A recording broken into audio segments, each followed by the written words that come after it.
just a little bit about what I'm going to be talking about today is big society and how do we engage with it, or should we engage with it at all from a community's perspective. As David said, my background was with New Start magazine. I've been interested in regeneration for many, many years, particularly in East London, but I lived in Newham for 16 years, so I know a little bit about what it's actually like to live with regeneration happening and with it not happening. So where does the big society fit in to all of that? Interestingly, the government put out a guide to community-led regeneration yesterday. I don't know if many of you saw it. Basically, it says it's all up to you. It's not so much a strategy as an abdication of responsibility, but that is the world that we now live in, a localist world. And how do we navigate this localist world in which big society may be the narrative that is imposed from government? And last year, I, with slightly tongue-in-cheek, suggested that we ought to have a big society in the north to counter the big society from London, which seems to be very big and very, very much the great and the good, and the usual suspects from Westminster. So is there a northern version of the big society that could actually articulate some of the important things that are coming out of the big society discussion in a way that reflected what we care about? And that's morphed slightly, and I'll tell you a little bit about what's happening with that at the end. But I wrote a piece about big society a couple of weeks back in which I described big society as the message they can't sell and the conversation that won't stop. And I think those two themes are quite important. First of all, we've heard a lot, and the national media is now picking this up, about the message that they can't sell, how big society just doesn't play with the punters. And I think there's three reasons for that, three among many, but three that's quite important. First of all, I think the idea that you can create a narrative of community empowerment, of communities doing stuff for themselves from on high, from central government, is fundamentally flawed. The idea that here we are in Downing Street in Whitehall, promising you lot power and telling you lot how you're going to take power and how you're going to exercise power, I think completely misunderstands the nature of community development. And what I mean by community development there is not just the professional development of communities, but the development of self-organised action from within communities. And that seems to me to be something that governments, this government and previous governments, have always been very keen to take credit for, but never very good at facilitating and helping to happen. So that's the first point. I think the second reason the message of big society won't sell is there's a very, very deep suspicion of politicians generally and everything that comes out of government. And that's, again, that's not just the Tory or coalition politicians, but the previous government too.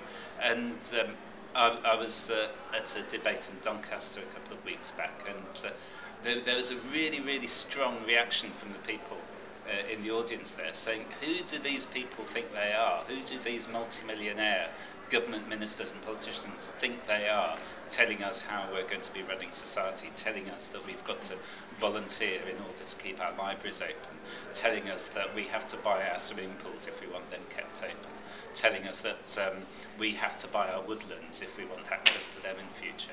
And so there's a really, really strong reaction from the public against stuff that comes out from national politics. And I think the depth of that reaction has not been appreciated by this government any more than it was appreciated by the previous government. And third thing, which of course is the conversation we are all having, is that the cuts that are being implemented at the moment are tearing apart the very fabric of society that big society claims that it's supporting. every day now I talk to people who are being made redundant.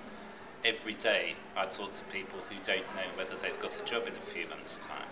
And that creates an atmosphere which is very, very nervous, in which there's an understandable resentment against anything coming out of government, and in which people feel, how are we going to take on extra responsibilities, extra duties, extra commitment to our community, when we don't even know if we can stay in the house that we live in, we don't even know if we can keep bread on the table. You know, and that fear is actually probably a lot greater than the real risk to most people's jobs. You know, most people will probably stay in jobs. Most people will have a roof over their head. Most people will put bread on the table. But we live in an atmosphere where you don't know that it's going to be you who survives. And that's a very, very difficult atmosphere in which to start thinking about new stuff and creating new stuff. So that's why, in my view, the big society message won't sell. So why is it then a conversation that won't stop? And I think 3 points on that. First of all, that actually the big society stuff, whatever label you put on it, is about things that go to the heart of our communities. It's about how we get on with our neighbours. It's about the public services that we all value and depend on. It's about the places that we live in, and what are those places like? Are they going to get better? Are they going to get worse? Secondly, circumstances are forcing a debate about these things.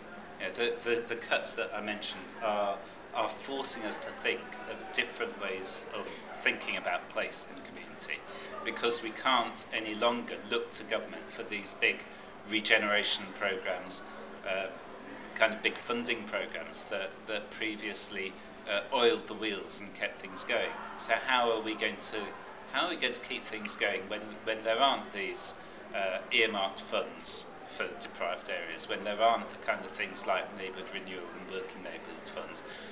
How are we going to replicate that? Where are we going to find the resources to do the things that we want to do? And third, which is an area that hasn't been part of the conversation but will increasingly be so, is that we actually face much, much bigger issues further down the line, which we need to rewaken up to, like climate change, like the fact that we need to rethink the economy in a way that is not dependent on multinationals, because otherwise we are just going to stagger from one dependency to another. Things like an ageing population which is going to demand a greater amount of care. How are we going to pay for that? Are we going to pay more taxes in order to do so? Is that a conversation we're prepared to have? Are we going to put an ever greater amount of our income into public services, or are we going to think of different ways of doing it? And what are those different ways going to be? So the conversation won't stop. The stuff that has been started around big society as a kind of banner for these conversations, whether big society survives or not as a way of framing that conversation, the conversation has to go on, and it will go on because circumstances are going to force it to go on. So where do we go from here? And I want to talk just very, very briefly about our society as a kind of alternative articulation of some of the things that are being talked about under the big society banner. So again, 3 things. First of all, that we need to explore new ways of working.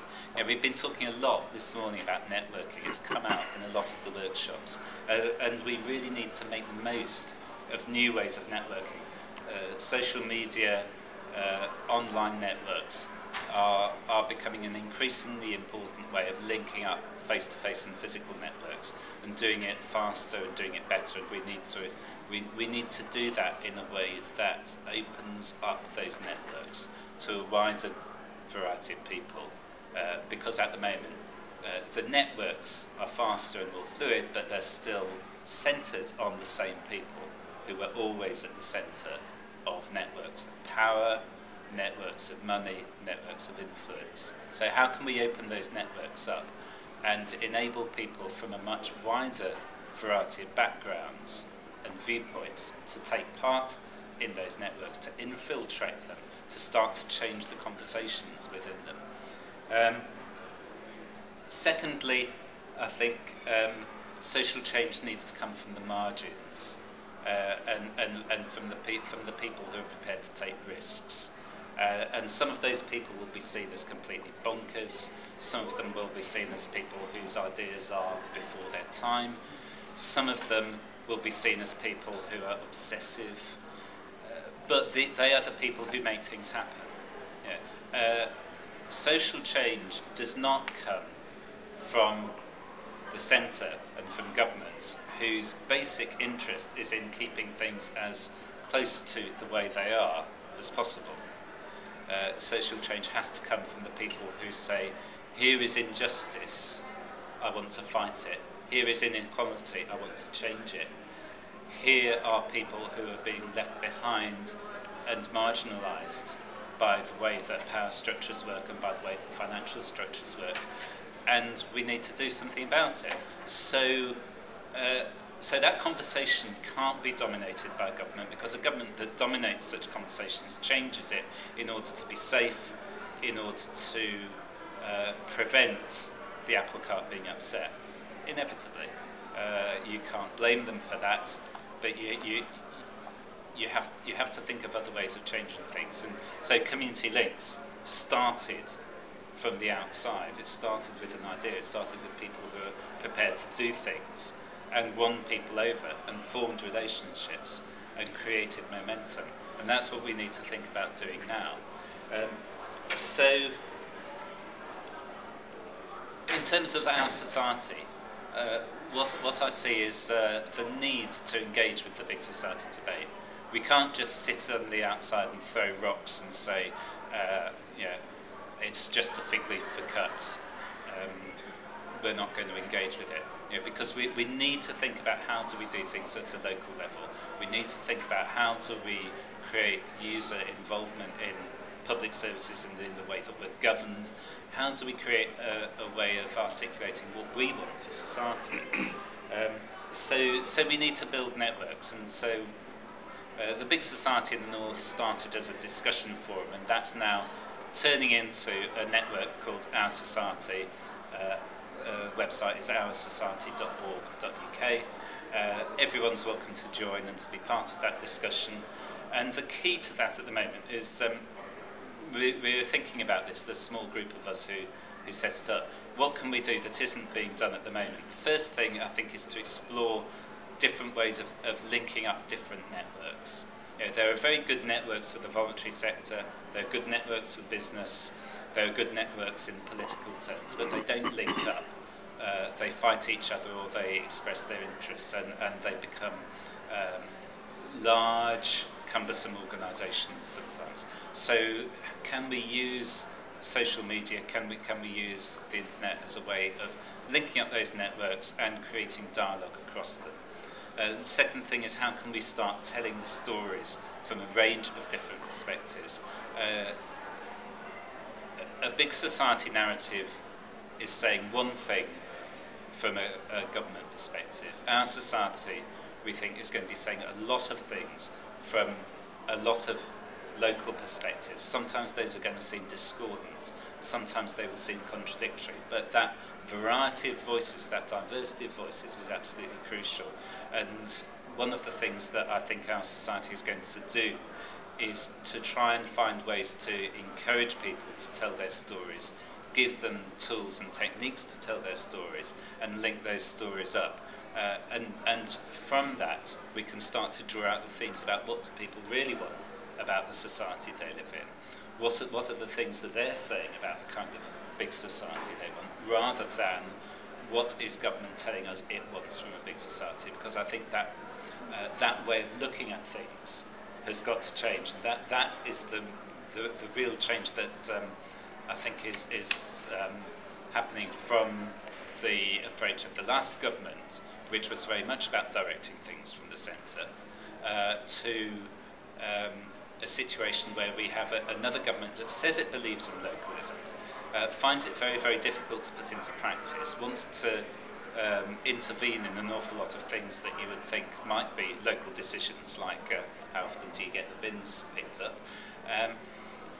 So how do we start engaging in this new debate where we start to genuinely believe in localism? And I think that's got to be about equipping people at a local level to tell their stories, to express themselves, to articulate what they think, and saying we are not going to look to government to interpret that and feed it back to us and repackage it and tell us what we, government, want you now to do, but to start to build a confidence where we can really say this is what we, society, want government to do at a national level, at a local level and at a neighbourhood level. And that is not about waiting for government to give us power. It's not about thinking about what bits of the localism bill will help us get power, but it's about saying what can we do with the tools at our disposal now to start using the power that we have and realising the power that we have and linking up with each other so that we can actually become more powerful together. And there was something very interesting said in one of the workshops that I was just in about getting rid of ego as part of that. And I think that was really important. That it's not about me saying, "Here's my network, come and join it." It's about creating something that is much more equal, which is about saying, if you want to be part of it, you're welcome. It doesn't matter where you're from. If you've got something to offer, come and offer it. If you've got something that you want support with, come and say, and there'll be someone to support you. And I think that kind of attitude is something that, while government might say it believes in, it's actually very, very difficult to do from a government perspective, so we need to create it ourselves. So that really is where we're starting to think with our society, and we hope if that's of interest to you, you'll come and join in and take it from there. We don't know where it's going, but we think that there's a real need for something that articulates an alternative to a national big society agenda, and does so constructively, and does so beyond thinking just about how do we fight the cuts, to how do we start creating a future. That's terrific, Julian. Thank you very much indeed.